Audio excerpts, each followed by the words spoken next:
ko badaram ane tolanganyale na ko jalo ya ko ke jwala ko li chipin jainom kaidio bajimo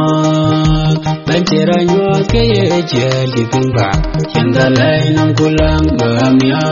kainga tie baye ni chidepi cheman chinelwe ne tongdu nagamin ke bayeran chedi de jan tuinde ure ibute mutunui jena karban tadakan rana budana ternya ile duite raja dulangen jekanto bujol bapi nega cinta tiai chile de ame polari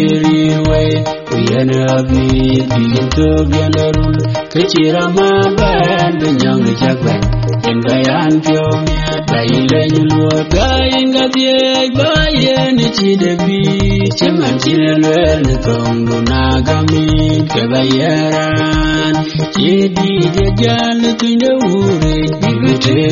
mutunui jena karban tadakan rana gudana ternya in meleke je uri no mabeyanam gul engayani kedia ringuai medari na ilban abi achwa fiawi kubelu kwara bi kriye kurwar ayagan ya de kriye kedang dienerie panjang ya moy kena terjegabia kainga tie baye ni chidepi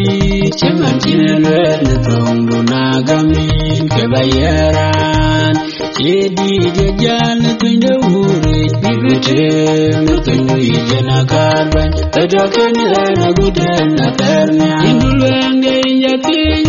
gapiano ban ingan piang pio pangal wadulo demilui kacin kedian matin bai jong du bayang kucarayan balung kuning bai we bakayanya de tapian kain gatie baye ni chidepi cheman chinelwe ne tongdu nagami kebayaran chedi jajan tuinde ure ibute mutunui jena karban tadakan rana gudana ternya ingirgo inyale nyale de piano ban sinatira be piano radwel ban ninja kone de doe wamai mukuljen kuhemen ande kul bene kecira maten bando ambanya bukul lulebin kainga tie baye ni chidepi cheman chinelwe ne tongdu nagami kebayaran chedi de jan tuinde ure ibute